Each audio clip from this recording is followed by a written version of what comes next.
Welcome back to day 3 Color with me, Whimsical Toy Shop Tales inspired by the game Minami Lane.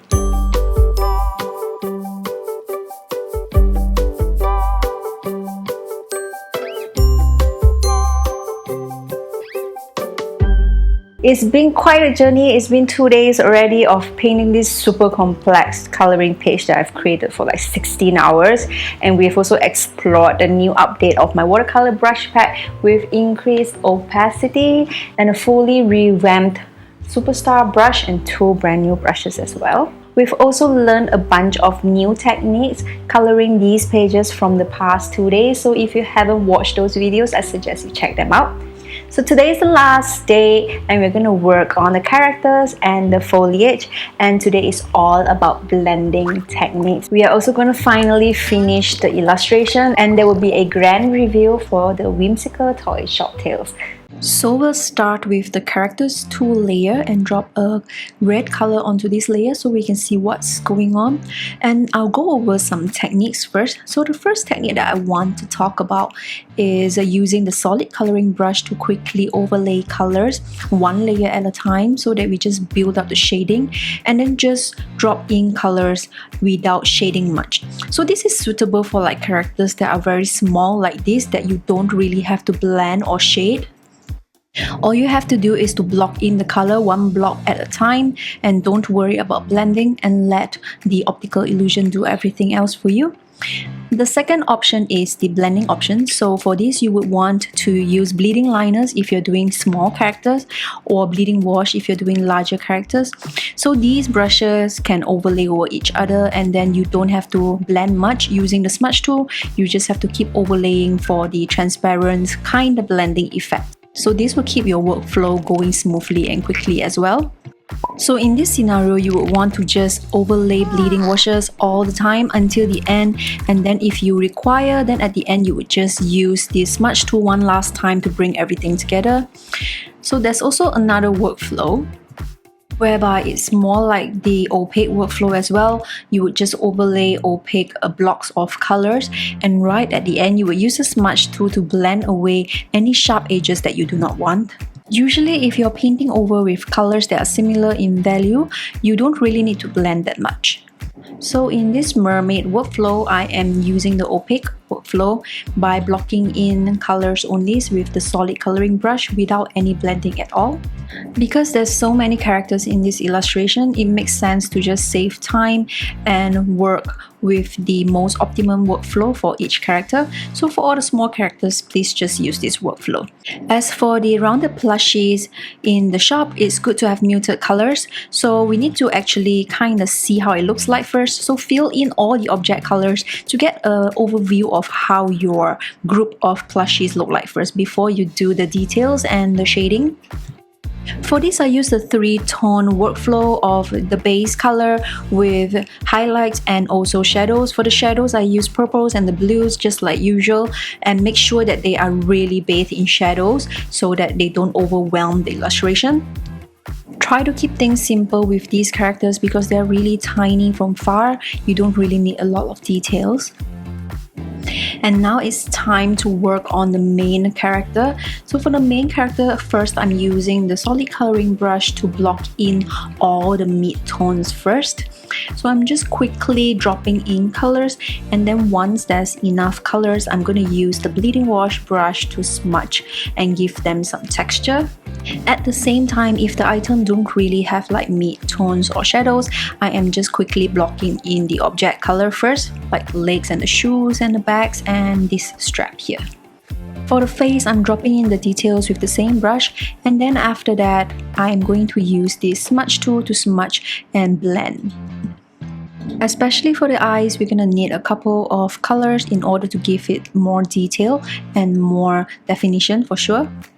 Now I'm going to start working on the shadows. For the shadows, I'm just using a wet liner to drop in colors first, and I don't really care if it's messy or not because I can just clean them up with the smudge tool.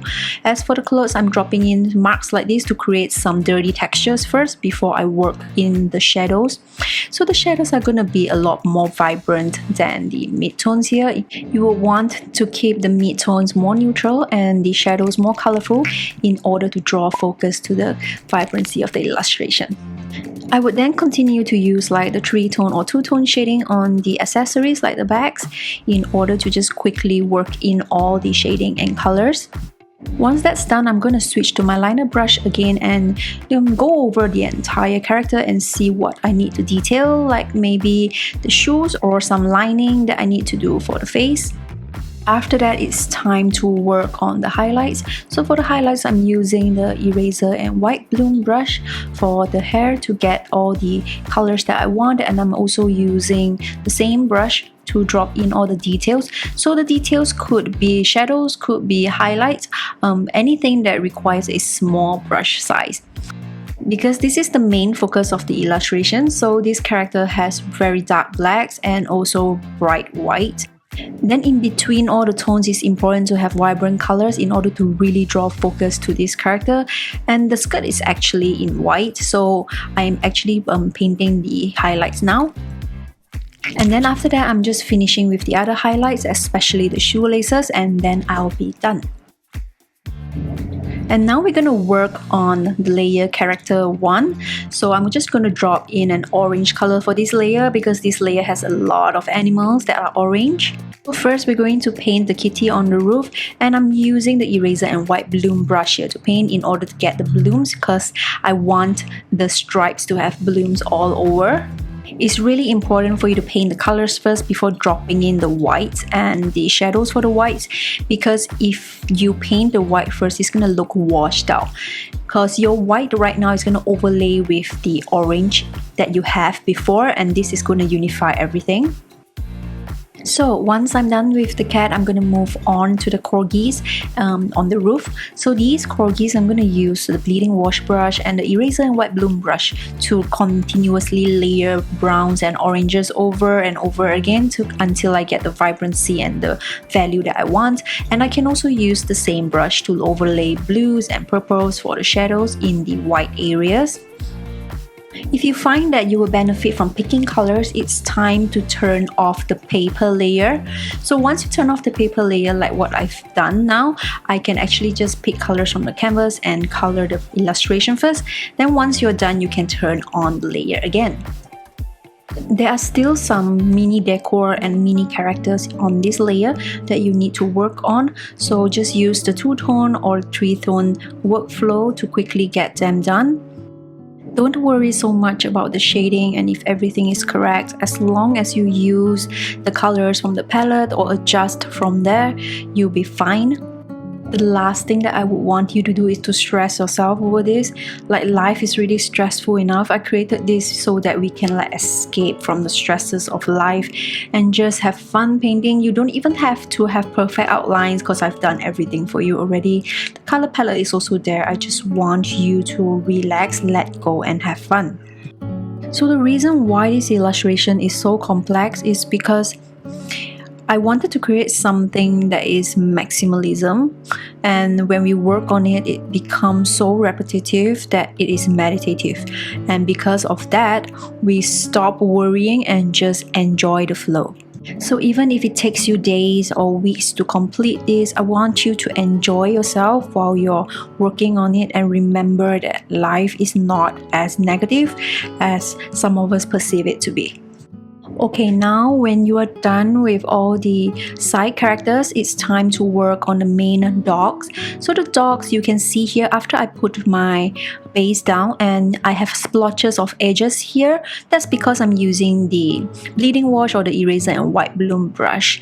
And if you use lighter colors over darker areas, this is what's gonna happen. You're gonna have like bleeds and edges like this. If you don't like it, you can blend them away once you are done shading. But if you like it, you can just keep it as it is.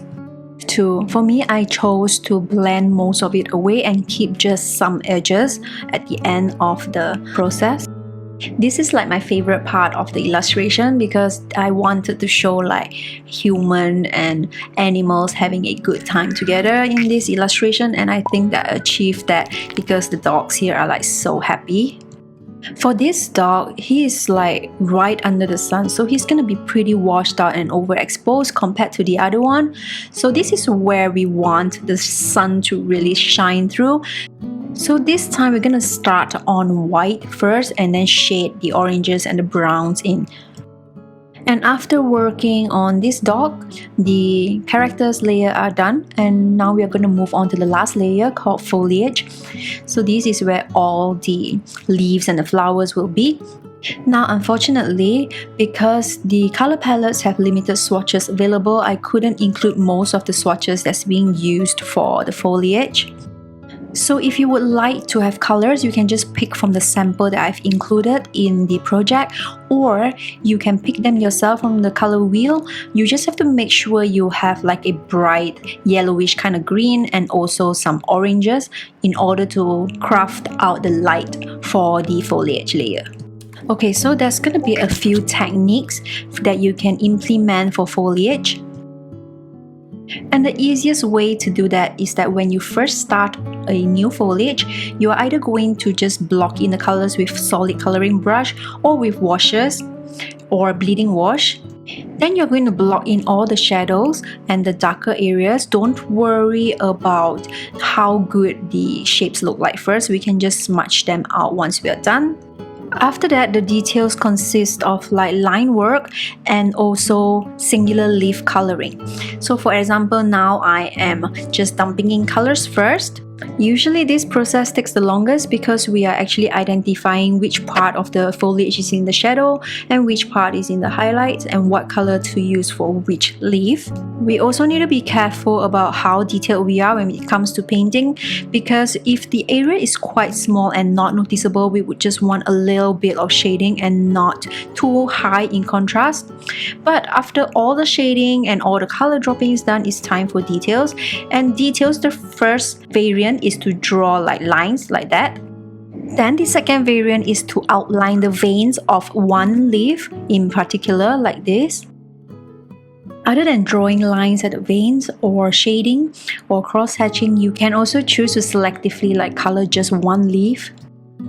So you can see here in the next bush that I am just alternating between dropping in colors and coloring half a leaf and a complete leaf randomly, and then also selectively picking some of them to line and to do some like shading. Then I pick some leaves and I add shadows. Having a variety of techniques like this and alternating between them ensures that there are enough complexity and interest among all the foliage in the illustration. After you are done with the foliage, every layer should have something now, and now is a good time to like go over every layer and see what is missing, especially like shadows. So go over all the layers and add shadows and shading and redo any areas that you are not satisfied with.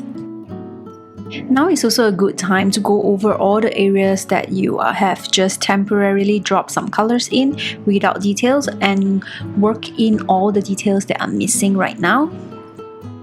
The best way to do this is to go over to your layers and turn off the visibility for the paper layer so that you can start picking areas in surrounding areas so that you can touch up quicker that way. It's also a good idea to check out all the areas of interest like the shops and the buildings, the characters, and make sure they are not missing any shadows or highlights. Especially in this machine where it's supposed to be like a charm dispensing machine. So remember to just detail all of them, and also all the decoration for the shops. Make sure you texture them well. Also, don't forget to work on the logo for this ice cream shop.